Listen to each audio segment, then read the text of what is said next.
Subtle results, still you, but with fewer lines. Botox Cosmetic, out of botulinum toxin A, is a prescription medicine used to temporarily make moderate to severe frown lines, crow's feet, and forehead lines look better in adults. Effects of Botox Cosmetic may spread hours to weeks after injection, causing serious symptoms. Alert your doctor right away as difficulty swallowing, speaking, breathing, eye problems, or muscle weakness may be a sign of a life-threatening condition. Patients with these conditions before injection are at highest risk. Don't receive Botox Cosmetic if you have a skin infection. Side effects may include allergic reactions, injection site pain, headache, eyebrow and eyelid drooping, and eyelid swelling. Allergic reactions can include rash, welts, asthma symptoms, and dizziness. Tell your doctor about medical history, muscle or nerve conditions including ALS or Lou Gehrig's disease, myasthenia gravis, or Lambert-Eaton syndrome, and medications, including botulinum toxins, as these may increase the risk of serious side effects. For full safety information, visit BotoxCosmetic.com or call 877-351-0300. See for yourself at BotoxCosmetic.com.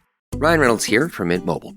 I don't know if you knew this, but anyone can get the same premium wireless for $15 a month plan that I've been enjoying. It's not just for celebrities. So do like I did and have one of your assistants switch you to Mint Mobile today. I'm told it's super easy to do at mintmobile.com/switch. Upfront payment of $45 for 3-month plan, equivalent to $15 per month required. Intro rate first 3 months only, then full price plan options available. Taxes and fees extra. See full terms at mintmobile.com. Welcome back, True Crime Army. I am your host, Margot, and this is Military Murder, a show where I focus on crimes committed by military members and veterans. But don't worry, you don't have to know anything about the military to listen, I promise. You just have to be a true crime enthusiast, and if that's you, welcome home. Today's case was recommended by way of listener suggestion, which is how I come across most of my cases nowadays.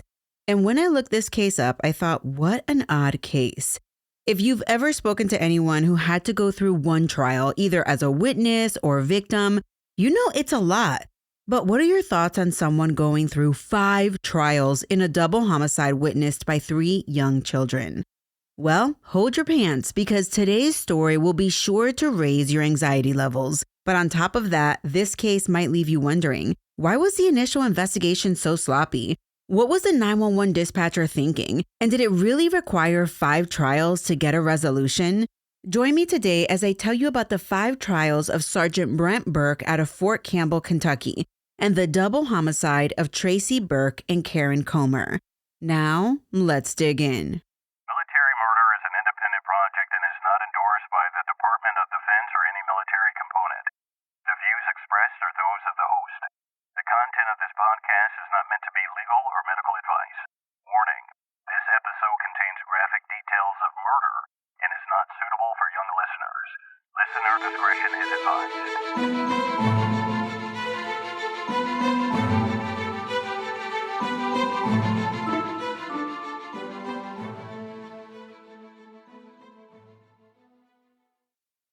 Our story today begins on the morning of September 11th, 2007 in Rhineyville, Kentucky, when 911 dispatchers received a call from 9-year-old Matthew Pete. 911. Somebody broke into our house last night, and I don't know who it was, but they killed everybody here except for my sister, my brother, and me. Okay, and what happened now?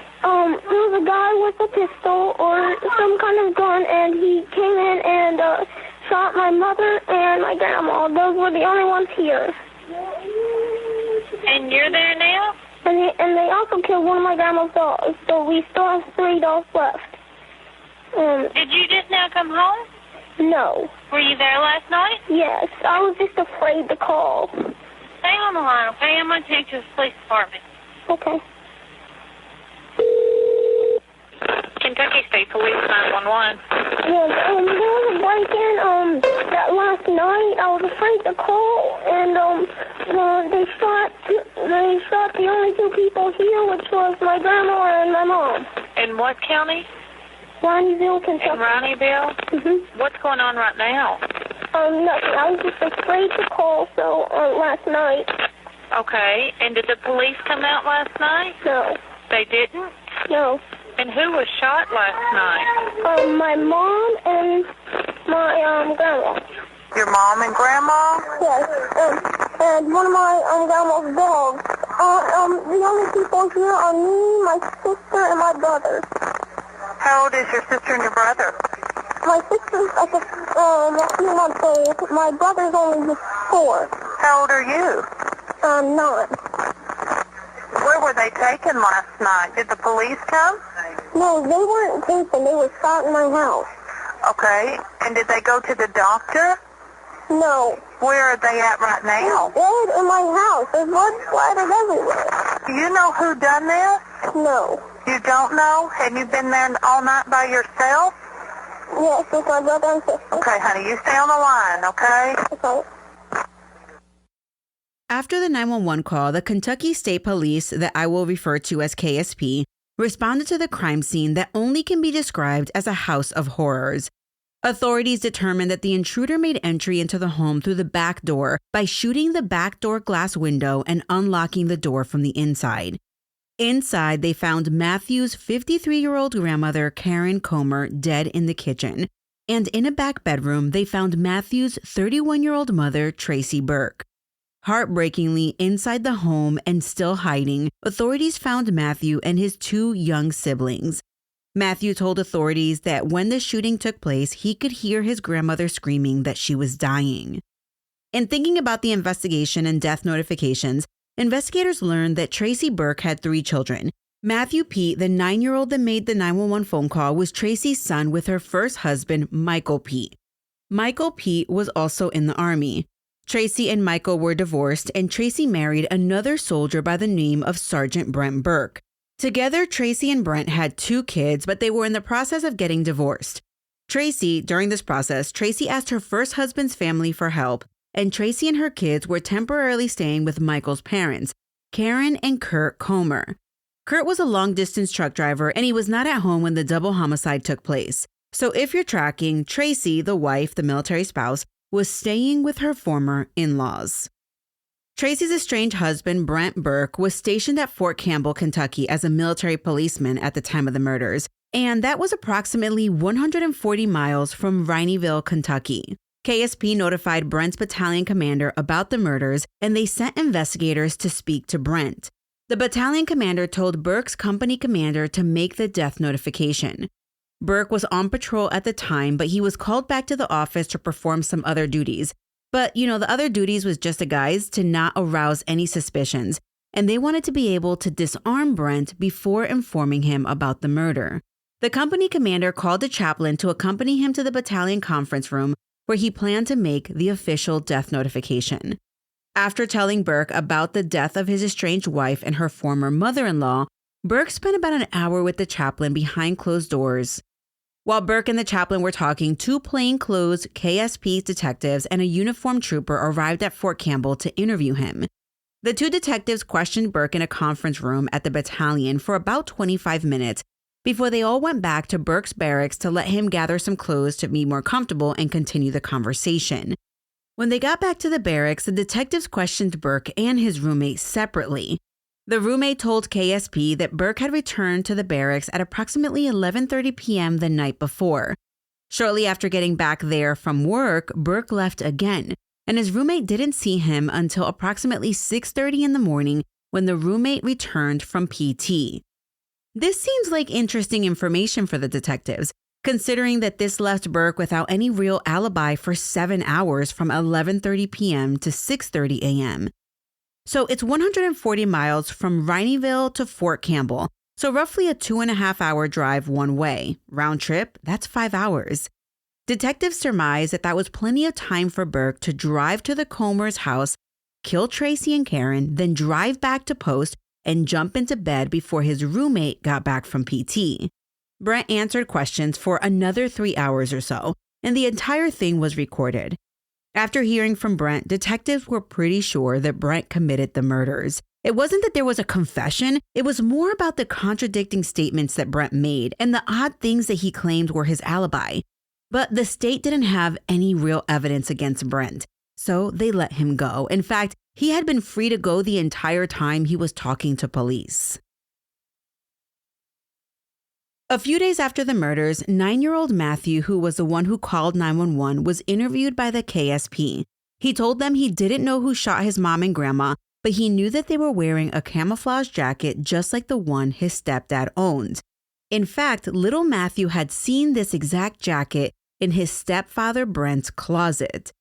Matthew described it as the old woodland BDU pattern, not the current, or at the time, the 2007 Army combat uniform. Matthew told detectives that he heard his stepdad's voice, but that it was kind of low, like he was trying to disguise it. When the shooting took place, Matthew hid in a closet with his little brother and sister for hours, and he stayed there for that long because he was too scared to come out because he didn't know if the intruder was still at the house. KSP investigators also interviewed 4-year-old Ian, who asked investigators if they were there to talk about how his daddy shot his mommy. Ian told detectives that he actually saw his dad shoot his mom. Investigators at the crime scene determined that the intruder used a 9mm handgun to shoot out the glass in the back door and also used the same 9mm to shoot and kill both Tracy and Karen. As investigators asked about any weapons in the home, they learned that Tracy's father, David Wilburn, had gifted Brent Burke a 9mm handgun 5 months before the murders. But Brent argued his father-in-law gifted him a .38, and he gave the gun to Tracy to keep for protection. Neither the 9mm murder weapon nor the alleged .38 gift were ever found. It wasn't a lot to go on, but the statements from the kids, coupled with some statements made by Tracy before her death, and the now missing gifted gun were enough to charge Brent Burke with 2 counts of murder. And the charges came on October 15, 2007, over a month after the double homicide.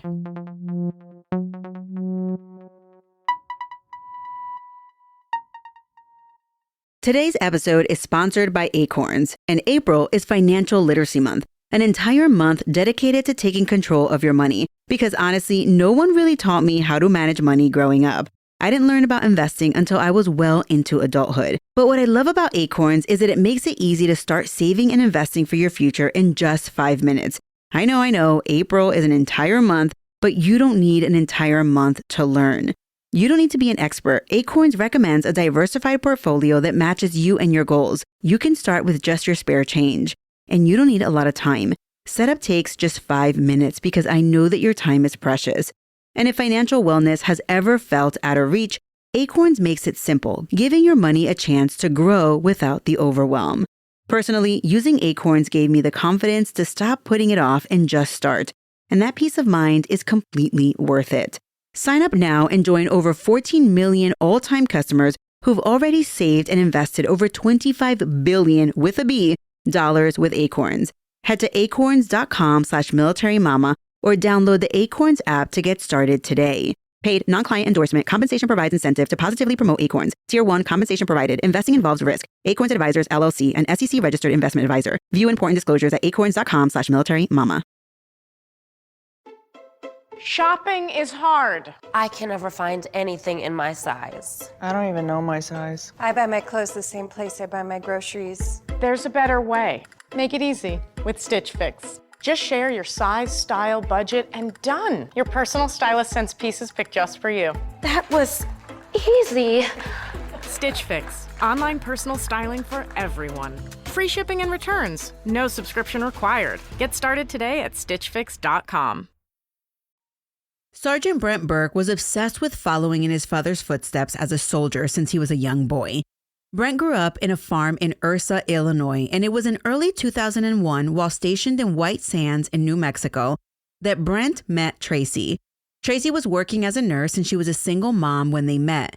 After her divorce was final from Michael Pete, her and Brent were married. But Tracy's family recalled that Brent was overly obsessed with Tracy, so much so that her dad had to tell him to cut it out and let her breathe. In any event, the couple went on to have 2 kids together. Ian was 4 years old and their little girl Reagan was 2 at the time of Tracy's death.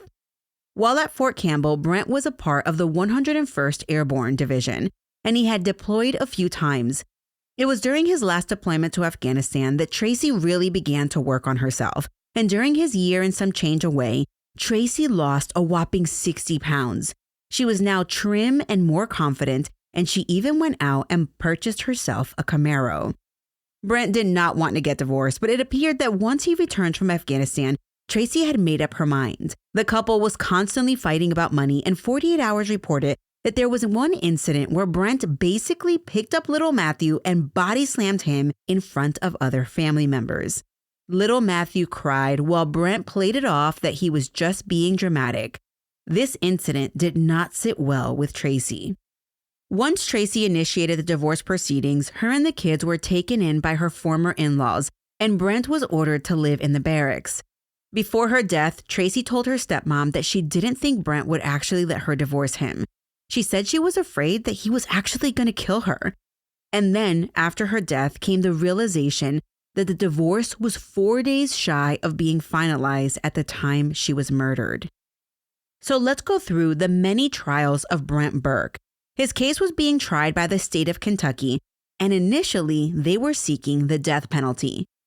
Brent Burke faced his first trial in September of 2009 with the death penalty looming as the punishment. Brent's attorney was prepared to fight the charge, but at trial, the defense learned that the state failed to inform them that another human being had admitted to the double homicide. What? Yes. While Brent sat in jail awaiting trial, a teen girl called authorities to let them know her boyfriend, 14-year-old Deshaun White, had confessed to the double murder as part of a gang initiation. Deshaun White had also told some other friends the same exact story. When authorities caught up with Deshaun, he recanted and said he just made up the entire story, basically to look tough to his friends. Seeing no other connection between Deshaun White and the double homicide of Tracy Burke and Karen Comer, authorities crossed Deshaun off as a suspect. But the prosecution failed to provide this potentially exculpatory evidence to the defense, and the judge declared a mistrial. This mistrial, though, did not deter the state. In January of 2009, the second trial got underway. This time, the prosecution's star witness, young Matthew Pete, got sick and required emergency surgery. Due to his inability to testify at trial, the judge declared a second mistrial. Trial number 3 started in August of 2010. The prosecution decided to drop their pursuit of the death penalty, and instead, they were asking for life in prison. At this trial, Deshaun White took the stand to basically say that his initial confession to his friends was fake and done simply for attention. He denied any involvement in the murders. Tracy's 2 young sons both testified in front of their father and stepfather. Matthew gave his ear witness account of hearing what he thought was Brent's voice, although he said it was lower than normal. And Matthew explained that it was like Brent was trying to disguise his voice. Matthew was confident and articulate and pointed Brent out as the person he heard in the house the night his mother and grandmother were killed. The defense argued that Matthew and Ian's confidence in what they heard had developed over the course of 3 years while being coached by Tracy's family. They pointed out that when Matthew had first been interviewed by KSP, Matthew said he wasn't sure what he heard that night. Michelle Kerstetter, Karen Comer's daughter, said that Ian didn't need to be coached because he said it all the time, quote, "My daddy killed my mommy," end quote. And she said those were his words, not theirs. The prosecution pointed out that Brent had motive and opportunity to kill his estranged wife, but all the evidence was circumstantial. There was no DNA, no smoking gun. In fact, there was no gun at all.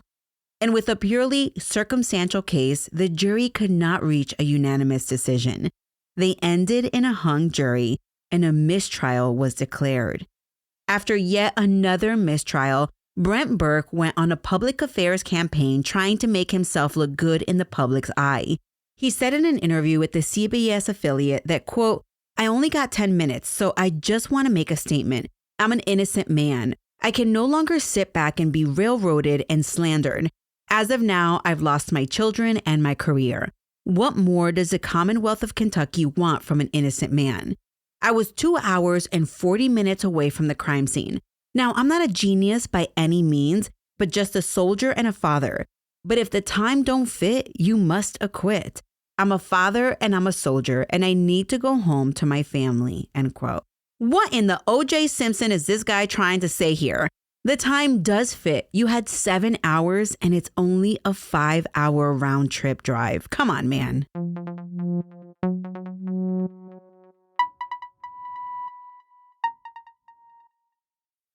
Kentucky was not giving up. The fourth trial got underway, and the prosecution brought out everything they had, leaning heavily on the timeline of when Burke was last seen on Fort Campbell by his roommate.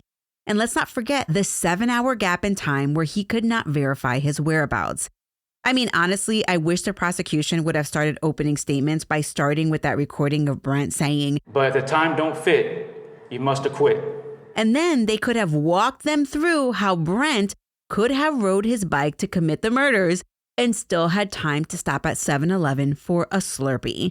Anyway, the prosecution pointed out that Burke was last seen at 11:30 p.m. on Fort Campbell, and police believe the murders took place at around 3 a.m. Then he was seen by his roommate sleeping in his bunk at 6:30 a.m. Testimony from KSP detectives showed that when Brent Burke was first notified on base that Tracy and Karen had been murdered, he was interviewed at the battalion headquarters and in the barracks. Burke told detectives that after getting back to his room after his shift as an MP, he left the barracks and drove to put gas in the van, and that was at about 1 o'clock in the morning of September 11th. Of note, Burke told investigators that he used his debit card to pay for the gas, but there was no activity on his debit card during the time he claimed he got gas. Burke then claimed that after he gassed up the van, he went truck shopping. Apparently, he did his truck shopping at about 2 to 2:30 a.m. because he couldn't sleep and he really didn't like salespeople. Okay, buddy, what are the odds that you are out stalking trucks at 2 a.m. the same day that your wife, who believed you would kill her before divorcing her, ended up dead? Anyway, let's continue.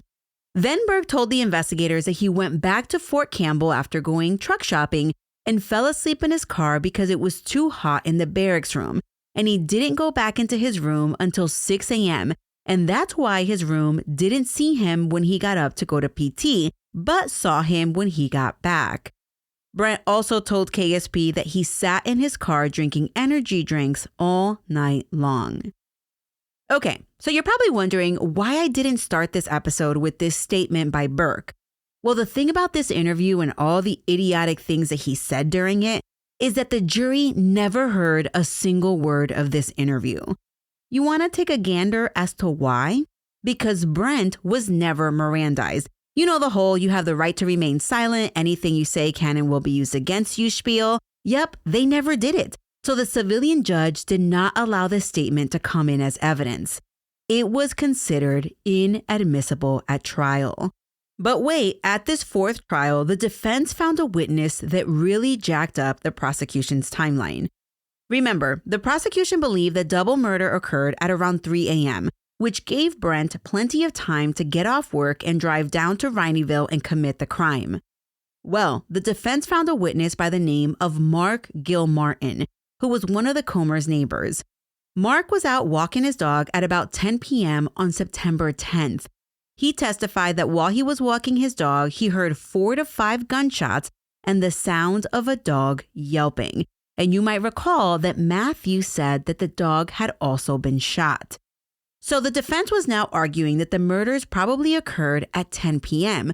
when Brent was still working. But, as reported in the 48 Hours episode on this case, at the time he heard the gunshots, Mark Gilmartin was not alarmed and he didn't rush to call the cops. You see, the neighborhood was located near a firing range and hearing gunshots at that hour was not out of the norm. But the gunshots and the dog yelping did create at least some reasonable doubt for the jurors. Yet another hit to the prosecution came from a forensic specialist who testified that the lab was unable to conclusively identify fingerprints taken from 5 shell casings found at the scene. And they were unable to positively match the prints due to the samples being too small to properly analyze.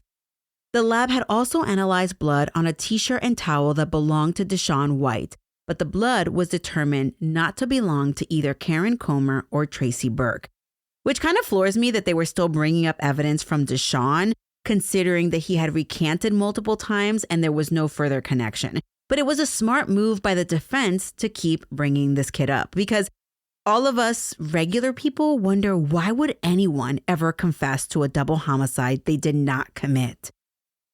Other forensic evidence included tiny shards of glass that were found on the floor mat of Burke's van. The forensic analyst had determined that the samples were too small to identify them as a match to the shattered door at the Comer home. Now, I just want to make sure Brent Burke is the same person. So sometimes I refer to him as Brent. Sometimes I refer to him as Burke. It's the same guy. It's the sergeant from Fort Campbell. After all the testimony and evidence presentations, this jury deliberated for 4.5 hours, but came back deadlocked again. The judge sent them back and said, keep going, try to come towards a common decision. But they couldn't agree on a verdict. And after another hour, they came back to the courtroom and they wanted to hear some evidence again. They heard 2.5 hours of testimony repeated back to them. They also asked to see testimony from about a half dozen people. Then they went back to deliberate. But by 8 p.m. that night, they were still hopelessly deadlocked. The judge asked if they thought further deliberation would help them get to a unanimous decision. But they couldn't. They just sat there in silence until the judge relented and a fourth mistrial was called.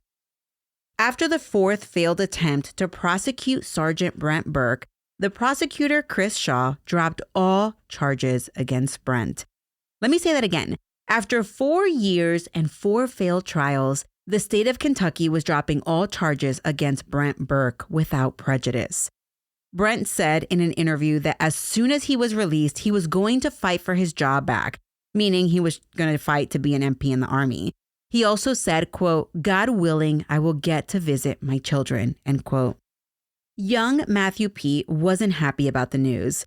After the end of the fourth trial, Matthew was now 12 years old, and he knew that if his former stepfather was free, he could come back and kill him in revenge.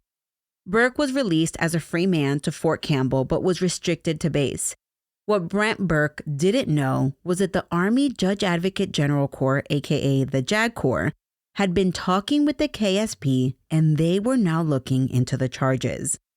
9 days after his release, Burke was detained by Fort Campbell CID and charged by the Army with murder. Burke was brought in for questioning and properly advised of his rights. The investigator questioning Burke told him that he didn't think Burke went to Rineyville on September 11th with the intent to kill Tracy. He thought her murder wasn't premeditated. But Burke retorted saying, you're right, I wasn't there. The agent was pissed. He retorted, no, you were there, Brent. Don't freaking lie to me, man. You lied to the state guys, okay? Like I said, I'm a freaking federal agent. You lied to me, and now you're playing a game that's going to just start stacking up charges against you, end quote. Sergeant Brent Burke was charged with murder under the UCMJ. The military was able to bring charges against Burke because, as you might recall, Burke was on active duty at the time of the murders. And the state didn't drop the charges because they thought Burke was innocent. No, they had tried and failed 4 times. With that, a 5th trial, a general court-martial, got underway. As is the choice of the member facing court-martial, Burke had to decide between a jury consisting of enlisted and officer members or just of officer members.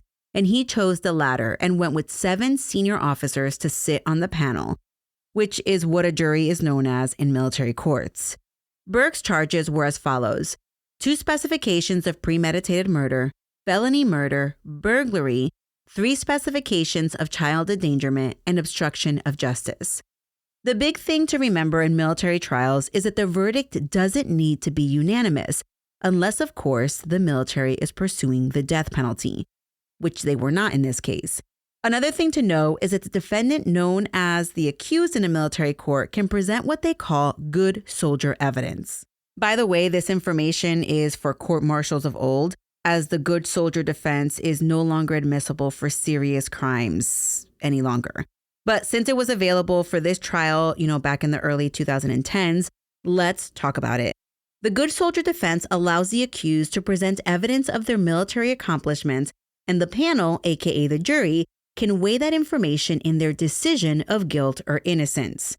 The trial got underway with the prosecutors presenting testimony from friends and relatives that painted Brent Burke as a controlling figure who didn't want to grant Tracy a divorce because, 1, he didn't want to give up control of the finances, he didn't want to give up control of the decisions, and he sure as heck didn't want Tracy moving the kids away from him. Matthew and Ian both testified about the night their mom was murdered. Matthew told 48 Hours that Brent Burke glared at him during his testimony. So little Matthew, being the little baddie that he is, said that he glared back at his former stepfather. During the 4 civilian trials, all the evidence presented against Burke was circumstantial.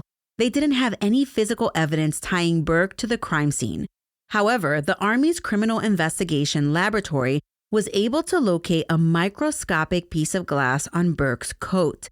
The lab compared the glass to shattered glass taken from the back door of the Comer's home and found that it was similar in nature to the glass found on Burke's coat. Now, I said similar in nature because they didn't say it was like 100% match, but it was similar. It was the first piece of physical evidence that prosecutors could present to the jury. The problem was they found the glass on Brent Burke's gray digital camouflage ACU jacket. The testimony from Matthew and Ian was that they saw someone in a BDU jacket, the battle dress uniform, which is green, brown, and black. However, the prosecution argued that the glass could have gotten on the ACU jacket through transference. Since this was a military court, the rulings were a bit different from state court. Remember the inadmissible original statement by Burke? The military panel was able to hear Burke's entire statement. Remember when he got gas at 1 a.m. and went truck shopping at 2 a.m.? Yes. The military jury heard it all. After just 8 days, all the testimony and arguments were done, and the panel was ready to deliberate. They deliberated for 2.5 hours, and they found Brent Burke guilty. Sentencing in this case was particularly easy because Brent Burke would get life in prison. But the question remained, would he be eligible for parole or not? Burke's family pleaded for leniency, citing his strong family ties and crime-free life up until that point. The panel, though, they weren't having it. They sentenced Burke to life without parole. But as you know, with all military court-martials, that wasn't all of the business at hand. They also ordered that he be dishonorably discharged, that he forfeit all pay and allowances, that he receive a reprimand, and that he be reduced in rank to E1. The convening authority credited Burke with 1,676 days of confinement, which really doesn't matter because he's not eligible for parole anyway. Burke was initially incarcerated at Fort Leavenworth in Kansas, but the Bureau of Prisons inmate locator shows that as of today, Brent Burke, now 46 years old, is at the U.S. State Prison in Tucson, a high-security U.S. penitentiary.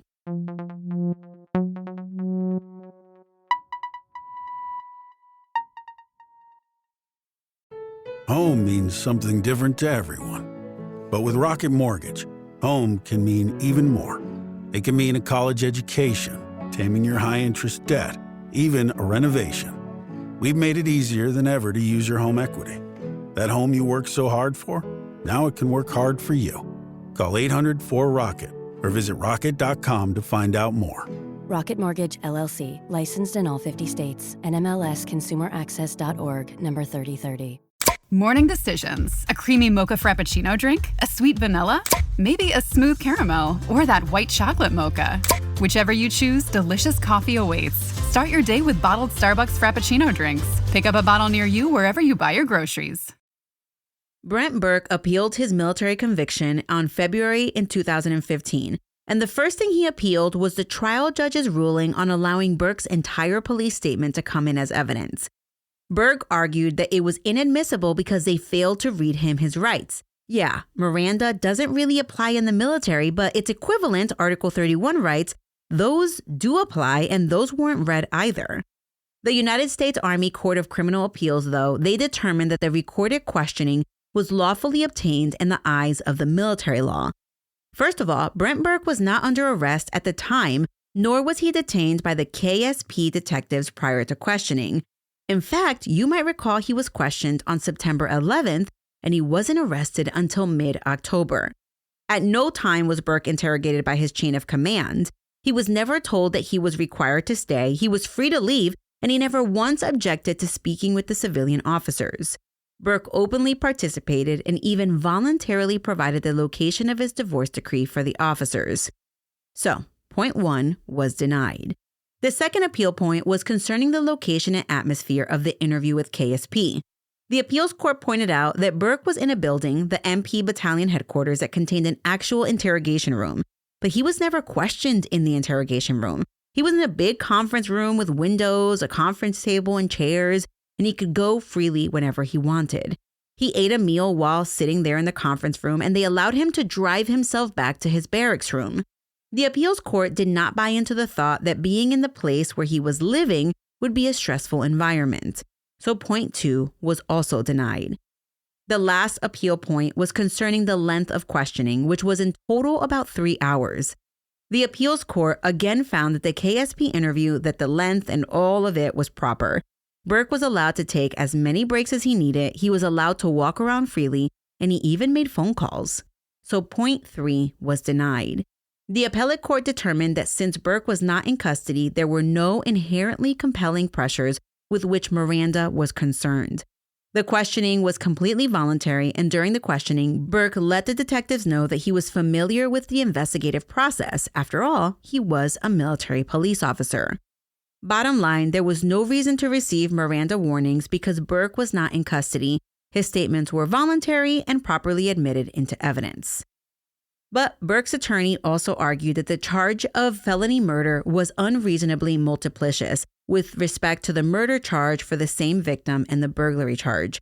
Basically, they argued that Burke was charged twice for murder for killing Karen Comer. The court agreed with the appeal motion and dismissed the additional charge and specification. The verdict on that specific charge was set aside, but the remaining findings of guilt were affirmed, and it did not warrant a change to the sentence of life without parole.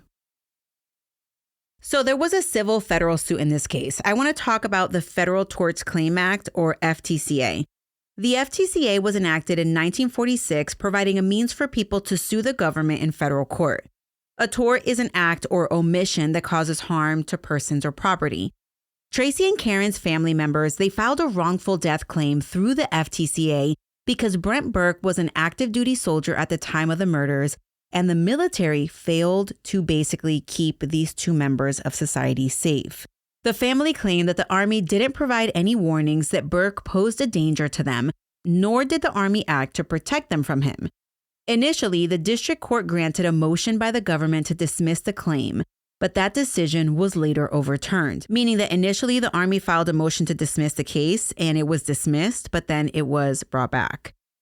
The court opinion that this information came from concerns the tort claim and the Army's failure to provide those warnings and protection. The evidence presented indicated that Burke began showing violent tendencies as early as 2005 while he was deployed to Egypt. During that deployment, members of the platoon noted that Burke was extremely upset about his marriage. At one point, Burke told his platoon leader, Lieutenant Perez, that he would kill himself, kill Tracy, or both if Tracy ever left him. Because of this statement and other similar statements made by Burke to other members of his platoon, his leadership confiscated Burke's weapons and placed him under the supervision of other soldiers. Burke also indirectly threatened his lieutenant, Lieutenant Perez, telling another soldier that he had found the perfect spot to murder the LT. Because of that threat, the Army yanked Burke from the platoon and redeployed him back to Fort Campbell for mental health counseling. Back at Fort Campbell, Burke received prescription medication and counseling to help him control his anger, depression, and other psychological disorders he was experiencing.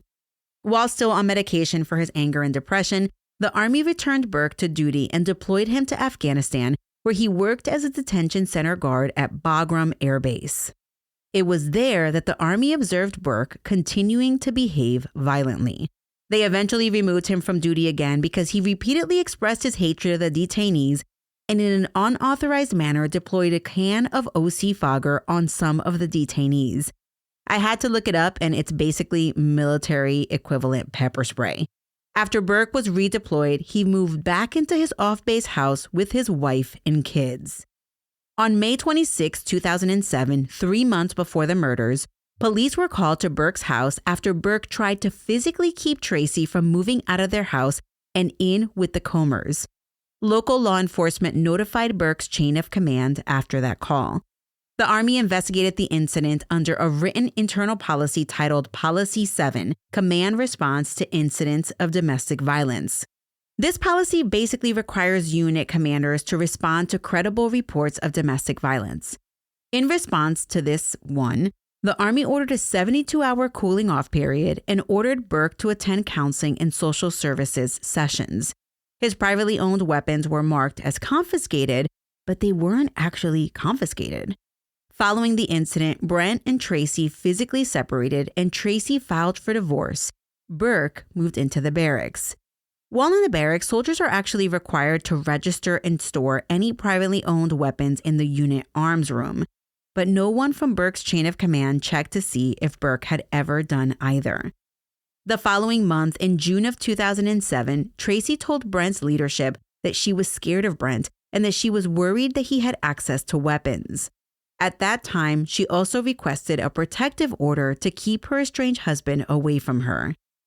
Also in June of 2007, Burke told another soldier that, quote, "I'm going to shoot that quote, he was going to take her into the woods and shoot her, end quote. The soldier immediately reported the threats to Burke's supervisor, but the supervisor dismissed them, saying that Burke was just, quote, blowing off steam. How sad is that? Another domestic violence incident took place on August 11th, 2007, exactly a month before the murders. The police were called and the Army was notified of the incident. However, the Army did not conduct an investigation under their Policy 7, and they didn't take Burke's guns or refer him for more counseling. After that, and I literally am heartbroken that they failed Tracy in this, but Burke told yet another soldier that he would be better off if his wife was dead. A sergeant, Jonathan Dean, not in Burke's chain of command, saw that Burke was extremely agitated and decided that he didn't think Burke needed to have a weapon in his agitated state. So this soldier did the right thing. He took Burke's privately owned 9mm pistol away out of concern for Tracy, and because he knew that it was against Army regulations for Brent to store the gun in his vehicle or in the barracks room anyway. On August 31st, 2007, Burke talked Dean into giving him his 9mm back for, quote, recreational use. Dean complied and gave it back to him on September 1st. 10 days later, Tracy Burke and Karen Comer were dead from gunshot wounds consistent with coming from a 9mm gun. Brent's gun, MIA, never to be seen again. These were all grounds in which Tracy and Karen's family filed under the Federal Tort Claims Act. Well, the Federal Appeals Court reversed a district court decision to dismiss the tort claim and remanded the case back to the district court so the families could proceed with their case. Unfortunately, I wasn't able to find the outcome of the tort claim, but the facts section of the opinion was very helpful in informing this episode. In the years after the murders, Michelle Kerstetter, Kurt and Karen Comer's daughter, made sure that her children remembered their grandmother, especially at Christmas and on special occasions. She recalled her mom's selflessness when she was stationed in Korea in the 1990s. Karen left her job and stayed home to take care of Michelle's kids. Michelle wore her uniform to Brent Burke's court-martial. At the time, she was a Chief Master Sergeant in the Air National Guard. As of 2017, Kurt Comer was still living in the dream house that he and Karen built together in Vineyville. Kurt passed away at the age of 70. Kurt served his country in the U.S. Army as a drill sergeant and as a cavalry scout in Vietnam and during the Gulf War, and retired as a sergeant first class. After his career in the Army, he worked as a long-haul truck driver. According to his obituary, he was a proud veteran who never lost his military discipline and the patriotism that the Army instilled in him. Karen Comer is remembered for her distinct laugh, her love of animals, and how she loved to sit in her backyard and watch birds come and go from the feeder. She loved to cook from scratch. Karen was known as kind-hearted and caring. If she had something and you needed it, it became yours, including her home. Her kindness and huge heart were evident when she took in a former daughter-in-law and her 3 kids, 2 that weren't even blood related to Karen. She was also a huge fan of the young and the restless. Michael Pete, who is Karen's son, Matthew's father, and Tracy's ex-husband, had just returned from a deployment to Iraq when he got the news about the murders from his father. He knew his and his son's lives would never be the same again. He told the news enterprise that his mother's murder isn't the dominant memory he has of Karen. He said, quote, "The feeling of being loved by my mom is by far my overarching memory of her. I think about my mom multiple times a day, every single day. I miss her," end quote. Vanessa Pete, Michael's wife, said that because she and Michael were stationed in Washington State, She didn't meet Karen until the week before their wedding. Despite their short introduction, she knew that Karen had a big heart and a love for all. On the 10-year anniversary of the double murder, she told the news enterprise, quote, "You don't just get over the fact that someone decided to kill someone you love in cold blood," end quote. Karen's obituary included the names of all 10 of her grandchildren. The list included, of course, Matthew Pete, but it also listed Ian and Reagan Burke. They were not her grandchildren by blood, but it speaks volumes to the depth of her ability to love. Matthew Pete was honored with a Hero Award in September of 2015 for his bravery in calling 911. He got to meet the KSB dispatcher that took the tragic call from him when he was only 9 years old. Matthew said that he wanted his angels to know how much he appreciated them. He said, quote, "I can't thank you enough to them. They helped me and I am very honored to be in their presence," end quote. In an article from 2017, 10 years after the murders, Matthew was still going to therapy once a week to help him cope with the trauma of the night his mother and grandmother were killed. He said, quote, "That not only has helped me work through emotional instabilities, but also has enhanced my ability to process everything else that comes my way. I try my best to be a positive, radiant member of my community, whether that be at work, at school, or at home with family," end quote. In 2017, Matthew Pete was 19 years old. He was a full-time college student and working 30 hours a week at the same time. He said, quote, "My best memory occurred almost weekly, but truly described who she was. Quote, after my brother and sister would lie down for nap time, my mother would make sure to bring out a board game, whether it was Life, my favorite, Clue, or her favorite, Trivial Pursuit, and I believe it's where I get a lot of the random facts I know," end quote. Matthew also said that honoring their lives with how he lives is of utmost importance to him. Quote, "About as important as it is to live life, I can't be either of them. It's physically impossible for me to reach that level of compassion and selflessness that they possessed, but I try my best to be the best human being I can, as they did," end quote. Isn't that amazing how this little boy was able to come through that? I hope that he keeps that energy forever. Tracy Burke is very much missed by her 3 children and the rest of her family.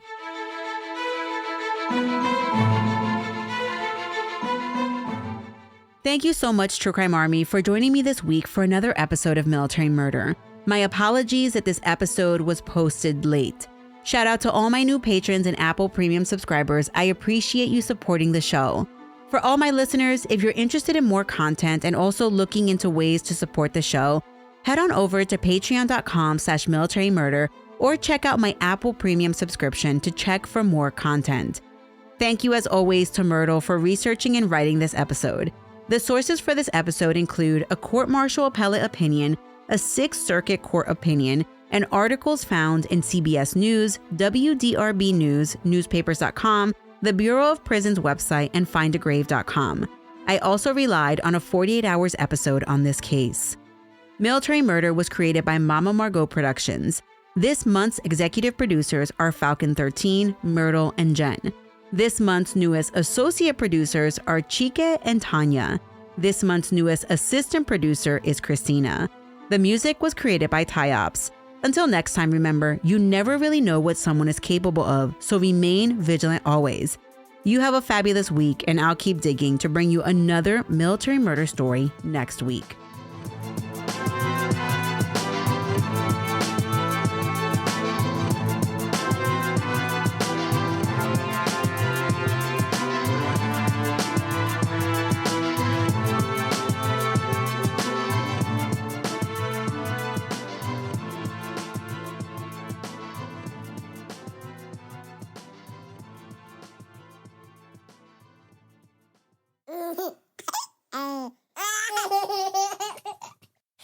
Mama's working on her podcast. I don't want to.